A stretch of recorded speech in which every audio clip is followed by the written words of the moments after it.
अस्सलाम वालेकुम। आप देख रहे हैं हसन वाहिद कोच के यूट्यूब चैनल और फेसबुक पेज पर। मरियम नवाज साहिबा जो कि मुस्लिम लीग नून की चीफ ऑर्गेनाइजर हैं, उन्होंने अब से 9 घंटे पहले जो है वो एक ट्वीट किया है जिसमें उन्होंने कहा है कि तराजू के जो पलड़े हैं वो बराबर किए जाएं। इस पर जो है वो आज डिटेल में आपके सामने रखूंगा कि तराजू के पलड़े जो है वो किस तरह से बराबर हो सकते हैं और किस तरह बराबर जो है वो किए जाने चाहिए। और उसके अलावा आसिफ अली जरदारी साहब ने एक बड़ा एतराफ जुर्म किया है बिहारी के अंदर, उसकी सारी डिटेल जो है मैं आपके सामने रखूंगा। आसिफ अली जरदारी साहब 2 दिन से जो है वो बिहारी के अंदर मौजूद है। सबसे पहले मरियम नवाज साहिबा की जानिब से आती है, जो कि इस वक्त जो है उनके जहन पर सिर्फ एक शख्स सवार है जो कि इमरान खान है। सिर्फ ये मरियम नवाज साहिबा नहीं बल्कि ये जो 13 जमातों का इत्तेहाद है, 13 जमातों का टोला है, जिसने अब से 10 महीनों के अंदर पाकिस्तान की बर्बादी फेर के रख दी है, पाकिस्तान की मैशत तबाह कर दी है, गरीबों से जो है वो रोटी का नवाला छीन लिया है। इन लोगों पर सिर्फ एक ही शख्स जो है वो हैवी हुआ है, इनके दिमागों पर सिर्फ जो है वो एक ही शख्स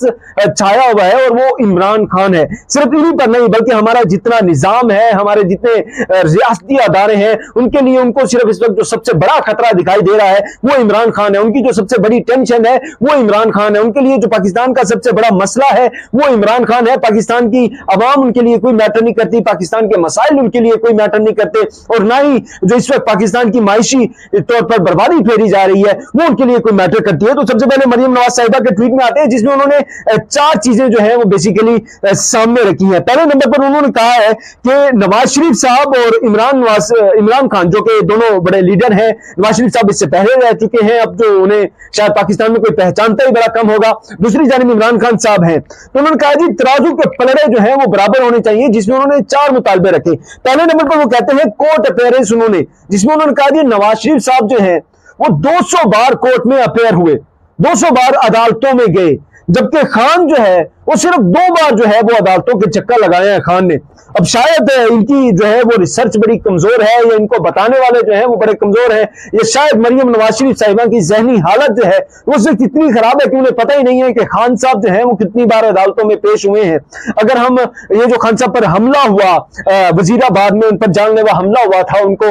जो है वो टारगेट करने की कोशिश की गई थी, उससे पहले देखें तो कोई दिन ऐसा नहीं होता था इस्लामाबाद में जब से खान साहब ने जो है वो वजारत उस्मा की कुर्सी छोड़ी, और उसके बाद कोई दिन ऐसा नहीं था जब उन्होंने अदालतों के धक्के नहीं खाए, जब उन्होंने अदालतों के चक्कर नहीं लगाए, वो चाहे फेट कचहरी हो, वो चाहे इस्लामाबाद हाई कोर्ट हो, वो चाहे जो है वो सुप्रीम कोर्ट हो, वो चाहे इस्लाह दहशतगर्दी की अदालत हो, वो चाहे बैंकिंग कोर्ट हो, वो चाहे जो मैडम जेबा चौधरी जिनकी शान में जो है वो गुस्ताखी हो गई थी वो हो, बल्कि बड़े बड़े जजेस की तस्वीरें लगाकर मरियम नवाज शरीफ साहिबा अपने जलसों में उन पर तनकीद करे, वो भी जो है वो तौहीन अदालत के जमरे में नहीं आती, उससे भी जो है वो जजेस थ्रेट नहीं होते, उससे भी उनकी जान को खतरा नहीं होता। अगर इमरान खान साहब अपनी स्पीच में सिर्फ किसी जज साहिबा का नाम ले दे तो उनकी जान को जो है वो खतरा हो जाता है और उन पर तौहीन अदालत लगाई जाती है, पूरी अदलिया का जो है वो वकार दाव पर लग जाता है, और फिर खान साहब से जो है वो माफी मंगाई जाती है हमारे इस निजाम के थ्रू। और वही मरियम नवाज शरीफ साहिबा वो जो डुअल स्टैंड, वो जो कह रही है कि तराजू का पलड़ा जो है वो बराबर किया जाना चाहिए, वो पूरा जलसा करती है, वहां पर जज की तस्वीर लगाती है और कहती है कि ये जजेस हैं, बला बला बला मुख्तलिफ उन पर ब्लेम करती है,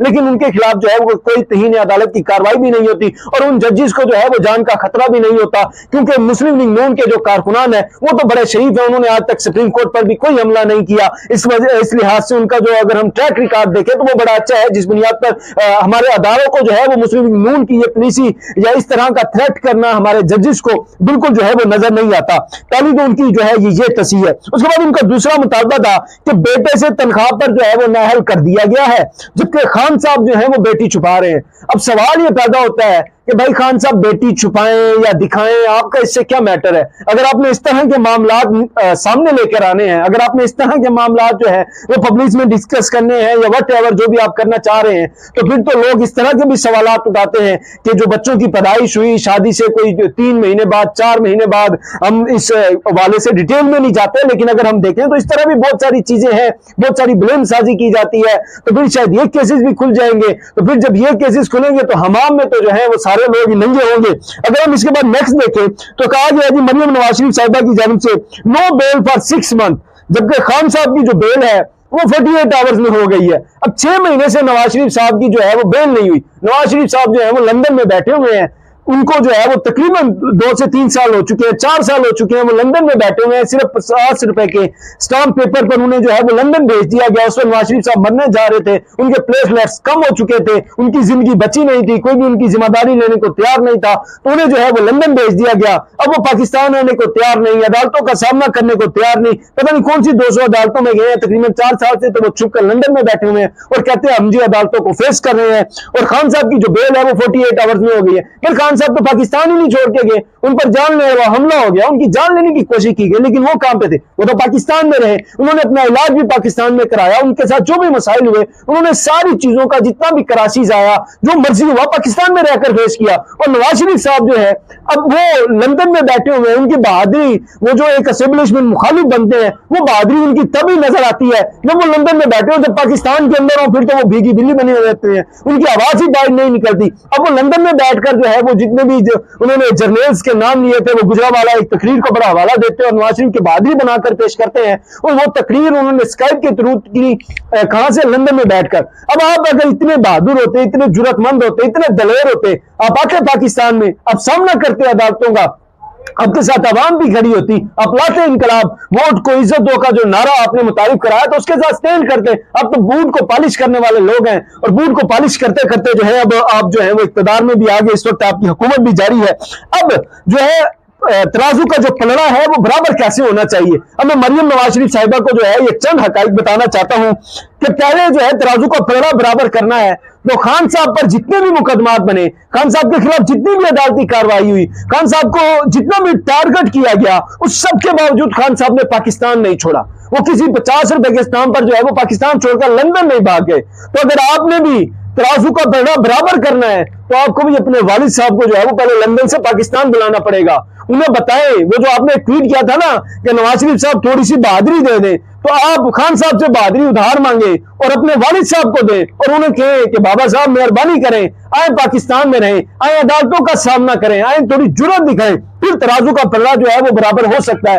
क्योंकि आपके वालिद साहब जो है वो तो लंदन में बैठे हुए हैं और उन्हें पाकिस्तान से कोई लेना देना नहीं है। दूसरे नंबर पर खान साहब की कोई भी जायदाद, कोई भी बिजनेस, कोई भी कारोबार जो है वो पाकिस्तान से बाहर नहीं है। आपका तो कारोबार ही बाहर है। आप तो जब हुकूमत में नहीं होते तो कहते हैं कि हम पाकिस्तान के शहरी नहीं है। आपके 2 भाई पाकिस्तान के शहरी नहीं है, पाकिस्तान की सिटीजनशिप छोड़ रही है, आते हैं, लूटते हैं, माल खाते हैं, कमाते हैं, यहां से पाकिस्तान की आवाम का खून निचोड़ते हैं और फिर जो है वो बाहर निकल जाते हैं। आपका तो कारोबार, आपका तो बिजनेस, आपकी जिंदगी की सारी कमाई जो है वो पाकिस्तानियों का खून निचोड़ना है। आपकी सारी दौलत बाहर पड़ी हुई है, आपको क्या पता। आप वो जो कहती थी कि मेरी लंदन तो पाकिस्तान तो क्या कहीं पे कोई जायदाद ही नहीं है मेरी, आप तो बड़ी जो है वो फकीराना मिजाज वाली औरत है जिसकी कोई जायदाद ही नहीं है बेचारी की, उसी की लंदन में जायदादें निकल आई है। पहले अपना जो बिजनेस है, अपना जो कारोबार है, अपना जो पैसा आपने पाकिस्तान से बाहर रखा हुआ है वो पाकिस्तान में लेके आए, पाकिस्तान की आवाम को जो है वो उससे फायदा हो, फिर जो है वो तराजू का पलड़ा जो है वो बराबर होगा। और दूसरे नंबर पर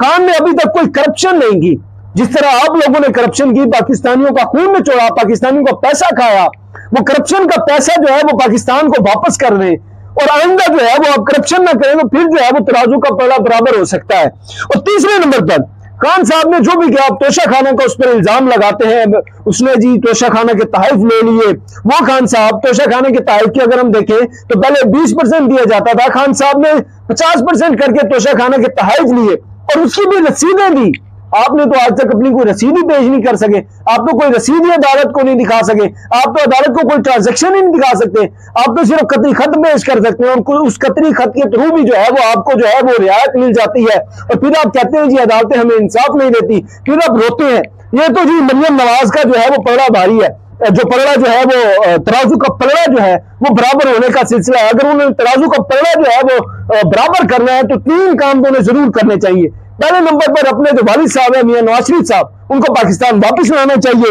दूसरे नंबर पर जायदाद और जो बिजनेस, जो कारोबार, जो पैसा पाकिस्तानियों का लूट कर वो बाहर लेकर गए हैं वो पाकिस्तान वापस लेकर आए। और तीसरे नंबर पर जिस तरह खान साहब अपनी रसीदें, अपनी ट्रांजैक्शन सारी दिखा रहे हैं वो भी दिखाएं और खान साहब पर जो भी हमला हुआ, जितना भी क्राइसिस आया वो पाकिस्तान में रहे। इस तरह अपने वालिद साहब को भी कहें कि खुदारा पाकिस्तान में रहें और बाहर ना जाएं। और चौथा भी काम कर लें जो आप इलाज करवाने, जो सर्जरी करवाने आप बार बार बाहर जाते हैं, आपको पाकिस्तान में डॉक्टर नहीं मिलते, 40 साल हुकूमत करने के बावजूद कोई ऐसा अस्पताल नहीं बना सके आप लोग कि आप पाकिस्तान से इलाज कर सके, तो खुदारा अब कोई ऐसा अपना वो जो आपका एक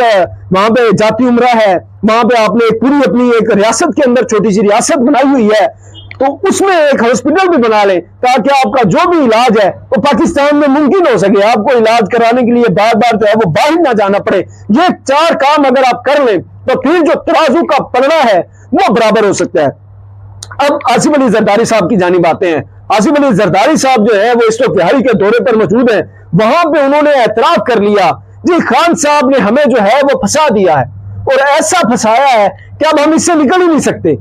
क्यों भाई, हमारा तो प्लान था कि हम तो पूरी जिंदगी मुस्लिम लीग नून वाले हमें गालियां देंगे, हम उनको बजाहिर गालियां देंगे, पीछे हम भी मुल्क लूटेंगे, वो भी जो है वो मुल्क लूटेंगे और मुल्क लूटने में हम एक दूसरे का साथ देंगे, हमारे बच्चे भी मुल्क लूटेंगे, हमारी आने वाली नस्लें भी मुल्क लूटेंगी। लेकिन खान साहब ने तो हमें एक्सपोज कर दिया, खान साहब ने तो हमें फंसा दिया, खान साहब ने तो आवाम को हमारी असल औकात बता दी, खान साहब ने तो आवाम को हमारी असल हैसियत बता दी। तो अब हम जाएं तो जाएं कहां? अब हम लूट नहीं पा रहे और लूट तो रहे हैं अभी तक भी, जिस तरह ये काबिज हुए इक़्तिदार पर रात के अंधेरों में आकर लूट रहे हैं, लेकिन अब जो है वो आवाम को पता चल गया है, अब आवाम में निकलने के काबिल नहीं है। अभी ये इनकी वो जो बंद है, वो बंद कमरों वाले, बंद शीशों वाले इनके घर है और वो जो इनकी 4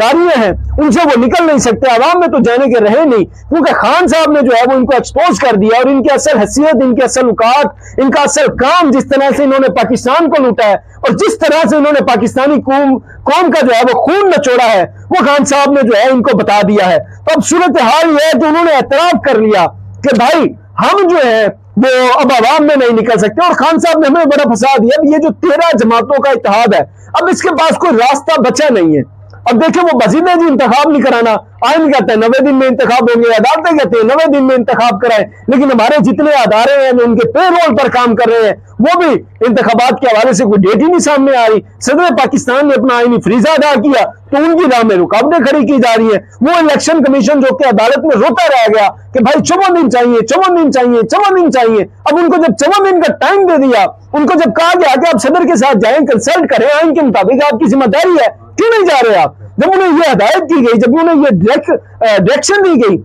अदालत की जानिब से कि आप सदर के साथ कंसल्ट करें, और फिर उन्होंने कहा हम जो 54 रोज के अंदर जो है वो इंतखाबी शेड्यूल जो है वो जारी करेंगे, आज जारी करना था, पहले कहा गया कल जारी करेंगे, लेकिन अभी तक जो है वो इंतखाबी शेड्यूल जो है वो जारी नहीं हुआ। अब एक चीज तो इस सारे मामले में तय है कि हमारा सिस्टम, हमारे ये जो 40 साल के पॉलिटिशियन थे ये एक्सपोज हो चुके हैं और इनकी जो असल औकात है वो जो है अवाम को पता चल चुकी है। मुझे दीजिए इजाजत, इंशाल्लाह फिर आपसे मुलाकात होगी अगली वीडियो में।